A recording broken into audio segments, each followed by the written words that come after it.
Mahigit 40 life-size na imahen na nagpapakita ng pagpapakasakit ni Jesucristo tampok sa exhibit sa Pampanga. Silipin sa report.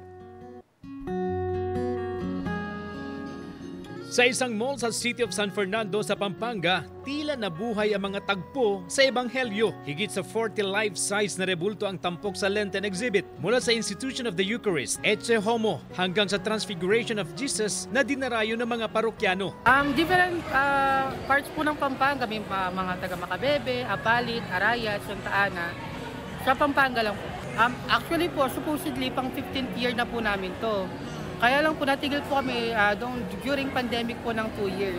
Kasama rin ang mga imahen ni Sleeping Saint Joseph, Santa Juana de Cuza at Saint Longino, ang sundalong Romano na tumusok sa tagiliran ni Kristo ngunit kalaunay nagbalik loob sa pananampalataya. Bukod sa visual devotion, may intentions and prayer section kung saan daan-daang panalangin ang iniiwan ng mga dumadalaw. For another client, kasi father kasi sa family, ako yung nagsusustain, so I need a new job and pray for them. Ayon sa mga organizer, ika-13 taon na ng exhibit na ito na naging tradisyon na ng Pampanga tuwing Kwaresma. Ang exhibit ay bukas sa publiko hanggang sa pagtatapos ng Holy Week. CJ Torida, One North, Central Luzon.